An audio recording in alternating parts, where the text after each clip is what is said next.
I, 32F, am the elder daughter in our family. My childhood was happy until my biological father passed away when I was 10 due to pancreatic cancer. Dad was my hero. He taught me to read, helped with homework, and always made time for me despite his busy job as an engineer. His death devastated our family. Mom fell into depression and struggled to cope with raising 2 young daughters alone. 4 years later, Mom met John at a grief support group. He was divorced and worked as a high school teacher. They dated for 6 months before getting married. My sister Sarah was 7 when Mom remarried and quickly bonded with John. She started calling him Dad within months while I couldn't bring myself to do it.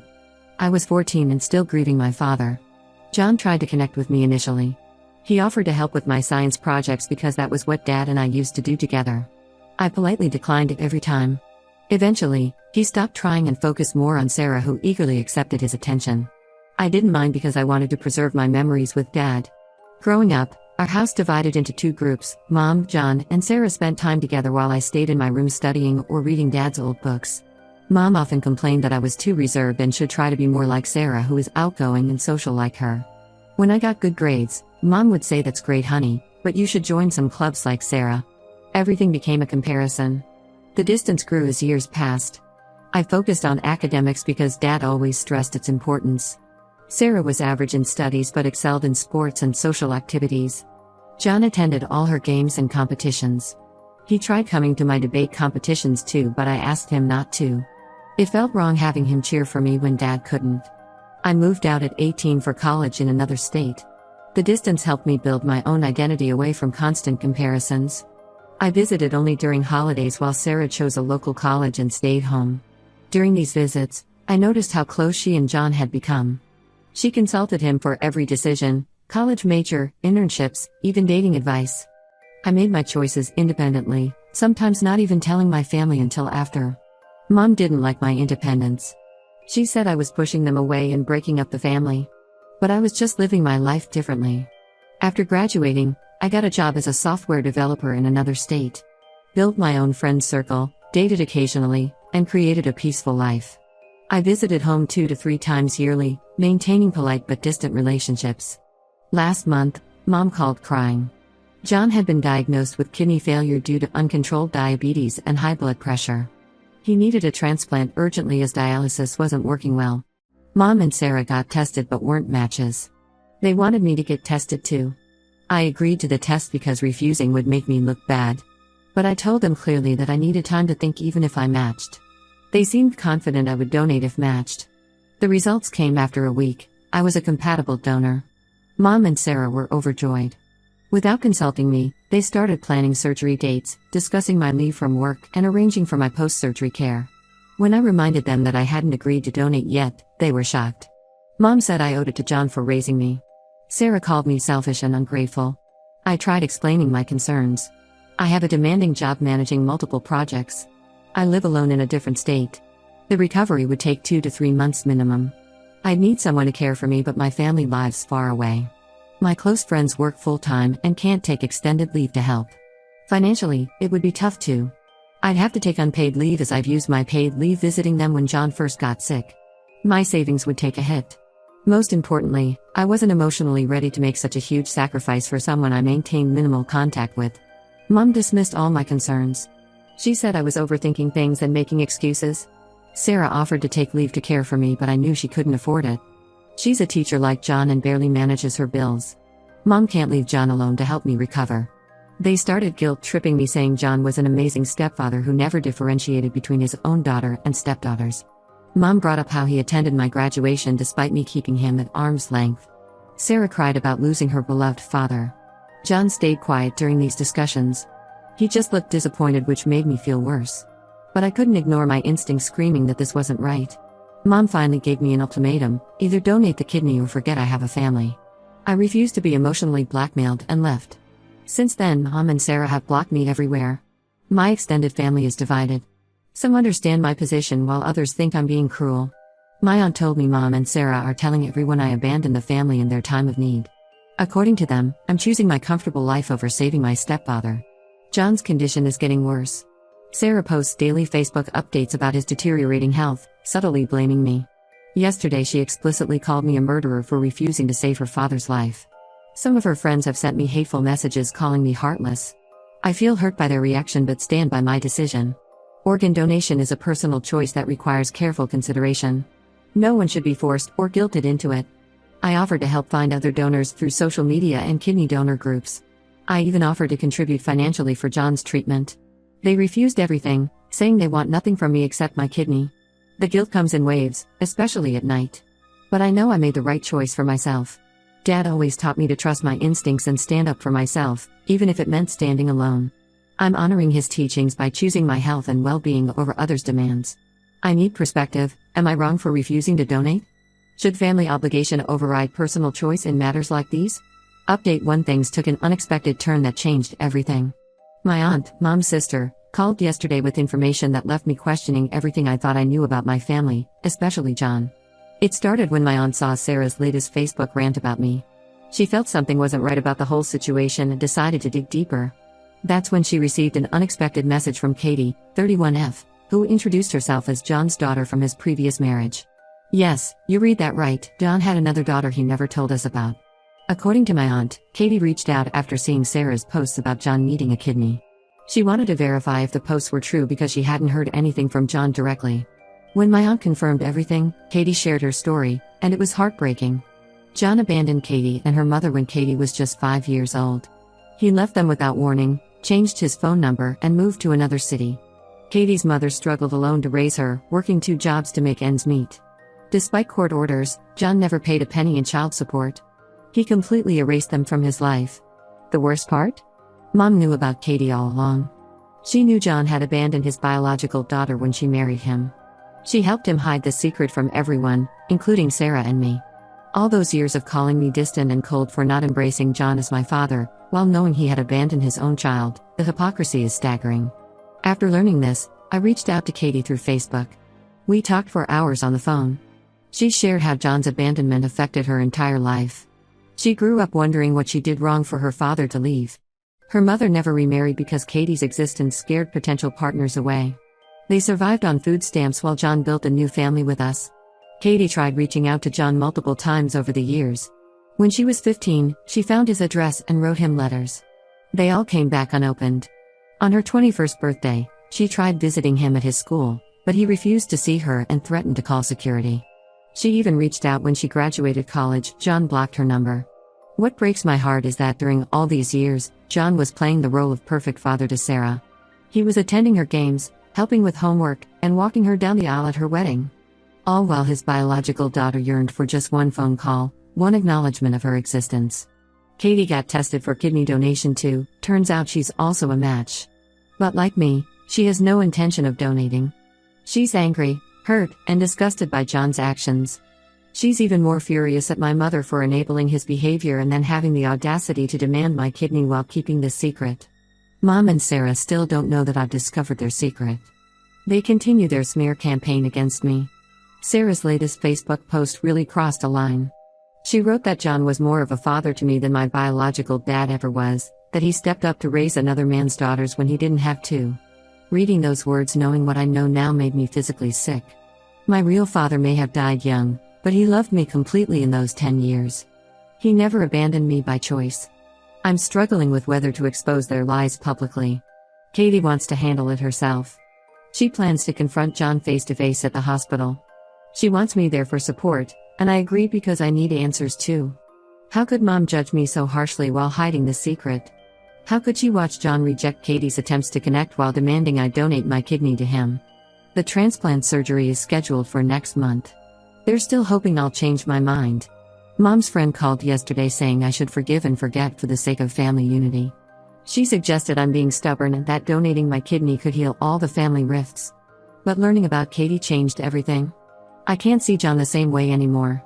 His image as the devoted family man who married a widow and raised her daughters is shattered. He's the man who abandoned his 5-year-old daughter, rejected her attempts to reconnect, and then expected his stepdaughter to sacrifice her health to save him. Katie and I have been supporting each other through this mess. We're united in our decision not to donate. She's helping me deal with the guilt trips and manipulation. Having someone who truly understands the situation has been invaluable. I'm still processing all these revelations. Part of me wants to blast their hypocrisy all over Facebook like they did with me. But Katie deserves to confront them on her own terms. We're meeting them at the hospital next week. I don't expect the conversation to go well, but the truth needs to come out. To those who supported my decision not to donate, thank you. You helped me stand firm when I doubted myself. Now, knowing what I know, I'm more certain than ever that I made the right choice. I'll update again after the hospital confrontation. Right now, I'm focused on supporting Katie and preparing for the fallout when everything comes to light. Update 2: yesterday was intense. Katie and I met John at the hospital as planned. Mom and Sarah were there too for his dialysis appointment. We waited until he was done to avoid causing him any physical stress, though what followed was emotionally draining for everyone.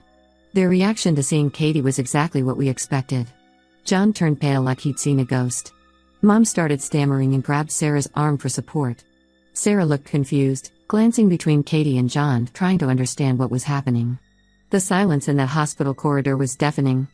Mom tried speaking first, making weak excuses about how complicated the past was. Katie didn't let her finish. She pulled out a folder containing court documents, letters and photos, evidence she'd collected over the years. She passed copies to Sarah, who started reading with shaking hands. The documents told the whole story. John left when Katie's mother was struggling financially. The court ordered him to pay $800 monthly in child support, but he never paid a single installment. Katie had letters she wrote him every birthday and Christmas for 3 years, all returned unopened. There were school photos she'd sent, hoping he'd want to see how she was growing up. When confronted with this evidence, John's excuses were pathetic. He claimed Katie's mother turned her against him. Katie pulled out more documents, text messages where he threatened to call the police if Katie tried contacting him again, emails where he told her to stop ruining his new family's happiness. The truth hit like a tsunami. John left because Katie's mother refused to get an abortion. He wasn't ready for fatherhood then and saw it as the easy way out. Years later, when he met Mom at the grief support group, he wanted a fresh start. Mom admitted she helped him hide his past because she was afraid of losing him. She thought she was protecting her daughters from complications. Sarah's reaction surprised me. She broke down completely. All those Facebook posts about John being the perfect father suddenly came back to haunt her. Her entire image of her beloved dad crumbled. She begged Katie to forgive him, saying people can change and that the John she knew would never abandon his child. Katie's response was powerful. She told Sarah that the John she knew was built on lies and the suffering of a 5-year-old girl. While Sarah got father-daughter dances and graduation celebrations, Katie spent her birthdays hoping this would be the year her father remembered she existed. The hospital staff noticed the commotion and suggested family counseling. We declined. There's too much betrayal, too many years of lies.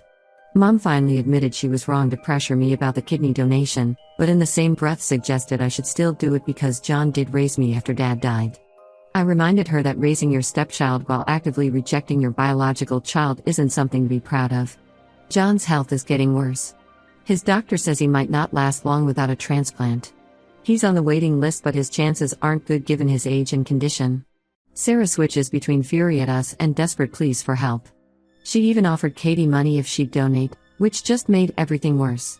Mom keeps trying to justify their actions, saying they were different people back then. She claims hiding Katie's existence protected Sarah and me from getting hurt.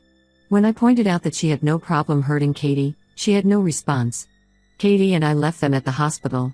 We're done with their manipulation.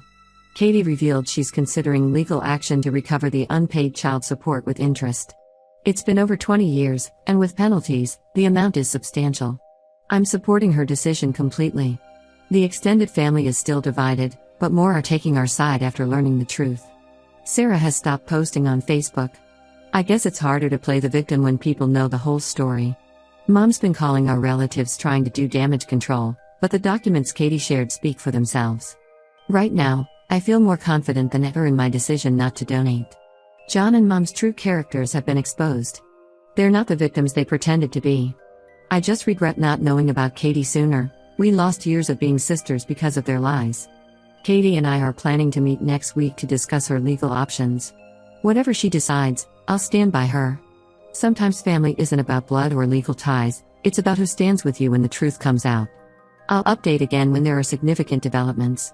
Right now, we're all processing these revelations in our own ways. Update 3: This is my final update. John passed away last week due to complications from kidney failure. The hospital called Katie and me since we were still listed as potential donors in his medical records. We thanked them for informing us but declined to attend the funeral. Sarah turned the funeral into a theatrical production about daughters who let their father die. According to my cousin who attended, she gave a tearful speech about forgiveness and how Katie and I chose revenge over saving a life. Mom sat in the front row nodding along, playing the grieving widow perfectly. Katie and I sent a modest flower arrangement but stayed away to avoid drama. We knew our presence would only lead to accusations and emotional manipulation. Mom's relatives are now firmly divided into two camps. Some understand our position and have cut contact with Mom and Sarah. Others think we're heartless monsters who killed an innocent man out of spite. Sarah's back to posting daily on social media. She writes long tributes about losing her precious father, sharing childhood photos and memories. Yesterday she posted about karma coming for daughters who betray their parents. Many comments sympathize with her loss while criticizing us, not knowing the full story. The legal case Katie filed concluded last month. The court ordered John's estate to pay the back child support with interest, almost $300,000. This affects Mom's inheritance significantly as most of their assets were jointly owned. She called me furious, saying I betrayed her by helping Katie steal what rightfully belonged to our family. I reminded her that Katie was family too, the one they abandoned and denied. Mom hung up and blocked my number. Sarah sent a text saying I destroyed their lives twice, first by refusing to donate and then by supporting Katie's money grab. I blocked her number too. I've moved across the country for a senior developer position at a major tech company. The distance helps. Katie lives just an hour away from my new place. We meet regularly for dinner and are building a real sister relationship.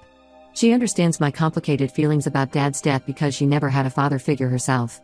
Sometimes late at night, I wonder if I should have donated my kidney. Maybe John would still be alive. But then I remember how they treated Katie, how they lied for decades, how they tried manipulating me through guilt and shame. It confirms I made the right choice. Their true colors showed when their secrets came out. The guilt trips haven't stopped. Mom's friends still message me saying I could have prevented this tragedy. They don't understand that this was never just about a kidney, it was about decades of lies, manipulation, and cruelty towards an innocent child. I'm at peace with my decision and happy with my new life with Katie. She's the silver lining in this whole mess. We're planning a trip together next month to visit Dad's hometown. I want to show her the places he loved, help her understand the kind of father she deserved to have. To everyone who supported me through this journey, thank you. Your messages helped me stay strong when doubts crept in. To those who judged without knowing the full story, I hope you never face such a choice. I'm closing this chapter of my life and focusing on building new, honest relationships. Katie and I are proof that sometimes the family you choose is better than the one you're born into or the one that claims to choose you.